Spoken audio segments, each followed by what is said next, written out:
दोस्तों नमस्कार, मैं राजीव सचदेवा। मैं लेके आया हूँ आज आपको पिंजौर मल्ला मोड़ के ऊपर, पिंजौर गार्डन से थोड़ा सा पहले। और ये मैं दिखा रहा हूँ आपको किस तरीके से नाजायज रूप से कब्जे हुए हैं सड़क के ऊपर। ये फॉरेस्ट की जमीन बताई जाती है। फॉरेस्ट की जमीन पे ऊपर इतना बड़ा कब्जा। और सामने जो आप ठेका देख रहे हैं ना शराब का, ये शराब का ठेका शायद 1 लाख 1.5 लाख रुपए तो कम से कम रोज का देता ही होगा सरकार को। ये शराब का ठेका तो सरकार को 1-1.5 लाख रुपए रोज दे, और फिर ये लगे। और ये लोग नाजायज रूप से यहाँ पर बैठे हैं। कोई जानकारी है इनकी? ये लोग क्या करते हैं, क्या नहीं करते, कौन है ये लोग, कहाँ से आए हैं ये लोग? कुछ नहीं, बस बेचे जा रहे हैं अपना सामान। और सरकार तो अंधी हुई हुई है। अंधी तो नहीं कहूंगा मैं, क्या कहूंगा, या तो अधिकारी मस्त हैं या फिर छुट भैया नेता जिनके रहमो करम के ऊपर ये काम चल रहा है। अरे साहब, क्यों हमारे शहर का सत्यानाश करने लगे? जैसे पिंजौर के अंदर एंट्रेंस होती है और ये चीजें हमारे को दिखाई देनी शुरू हो जाती।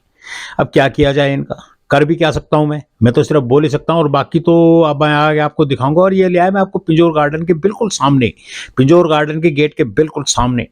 ये ट्रांसफार्मर से ये देखिए आप, यहां से लेके और आगे तक ये सारी की सारी अवैध रेडियां लगती हैं। खाने पीने का सामान कोई दुकानदार अगर बेच लेना तो 1 मिनट में पहुंच जाते हैं हमारे शर्मा जी। और तीसरी बात, अब ये तीसरी बार मैं लेके आया हूं, ये आपको खादी ग्राम उद्योग, खादी आश्रम के बिल्कुल बिल्कुल साथ में ये लगाया गया है। ये भी गमले बेच रहे हैं। अरे भाई, कितना बड़ा जमावड़ा, कितना बड़ा!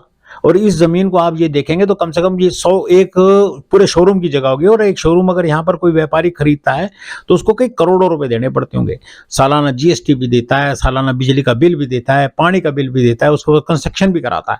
और फिर वो शायद इतने पैसे पता नहीं कमाता होगा कि नहीं कमाता होगा, भगवान जाने। पर ये सरकार की जगह के ऊपर कब्जा करके ये लोग इस तरीके से काम कर रहे हैं। अरे भाई, कौन हो आप लोग, कहाँ से आए? और फिर इनके ऊपर भी 100% किसी न किसी लोकल नेता का संरक्षण होगा इनके ऊपर, क्योंकि बिना लोकल नेता के संरक्षण के तो इतना बड़ा काम सड़क के ऊपर नहीं कर सकते।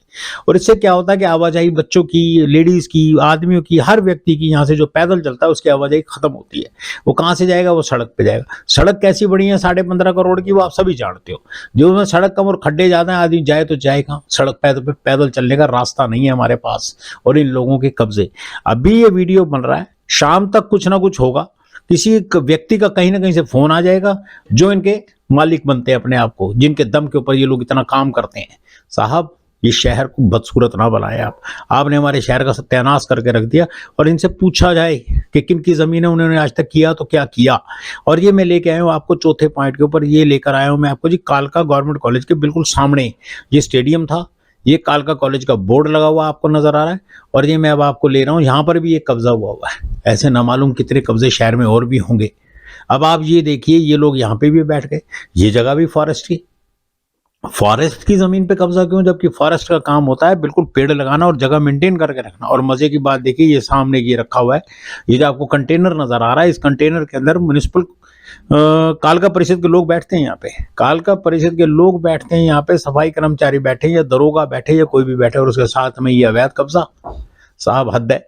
सफाई कर्मचारी जबकि सरकारी होते हैं, सरकारी कर्मचारी के सामने सरकार की जमीन के ऊपर कब्जा, कितनी अजीब सी बात है। कभी कोशिश की इन लोगों ने कि स्वयं हटवाया जाए? ना, ये सिर्फ अपनी तनख्वाह तक ही सीमित रहते हैं। आगे इनको कोई मतलब नहीं है सरकार कहाँ से ला रही, कहाँ जा रही, लोगों को सुविधा मिल रही कि नहीं मिल रही। और ये जो नाला आपको दिखाई दे रहा है ना पीछे, ये पीडब्ल्यू ने बनाया था। अगर इसी को साफ करवा दिया जाता, इसी को साफ करवा दिया तो लोग इस पर पैदल चल सकते। जैसे ये देखिए, बिल्कुल नाला साफ है, इसके ऊपर लोग पैदल चलेंगे। लेकिन नहीं साहब, इनके ऊपर तो नाजायज रूप से कब्जे करा दिए। और ये फॉरेस्ट की जमीन के ऊपर देखो जी, लोगों ने पार्किंग बना दी। क्या इसलिए फॉरेस्ट की जमीन है? ये काम है फॉरेस्ट का। अगर जमीन फॉरेस्ट की नहीं है तो हाउसिंग बोर्ड की होगी, हाउसिंग बोर्ड नहीं की तो कालका परिषद की होगी। पर मेंटेन तो इसको कम से कम फॉरेस्ट कर सकती है ना। फॉरेस्ट का काम हरा भरा करना है हमारे शहर को। साहब, फॉरेस्ट के लोग ही अगर सरेंडर कर देंगे कि साहब हमारे बस का नहीं है, तो क्या मैं कराऊं ये काम? और कौन कराएगा ये काम, ये तो बात देखनी पड़ेगी। मेरा निवेदन है सरकार से कि कुछ किया जाए, कुछ किया जाए। और इन छोटे भाइयों से और ऐसे अधिकारियों से हमारे शहर का पीछा छुड़वाओ। हम बड़े परेशान हैं।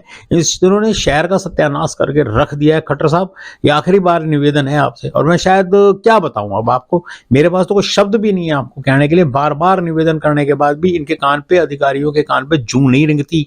ये कुछ नहीं करना चाहते। ये मात्र 1 तारीख को तनख्वाह के इंतजार करते हैं कि कब 1 तारीख आए और तनख्वाह मिले। बाकी सेवा तो इनकी ऊपर से हो ही जाती होगी, जो इनके हालात है। और मेरा निवेदन है फॉरेस्ट के लोगों से, इनका कुछ करिए। ये ना हो कि मेरे को और थोड़ा सा तेजी से बोलना पड़े, जिससे फिर आप लोग कहेंगे कि साहब मैं थोड़ा सा गंदा बोलता हूँ। अब मैं क्या करूं, मेरे शहर का मामला है, मैं रोज रोज नहीं बोल सकता ऐसे आके, रोज रोज आऊं मैं यहाँ पे, नहीं सर पॉसिबल नहीं है। बाकी तो जो होगा शहर आपका है, मैं तो इसमें कुछ नहीं कर सकता। धन्यवाद दोस्तों, धन्यवाद।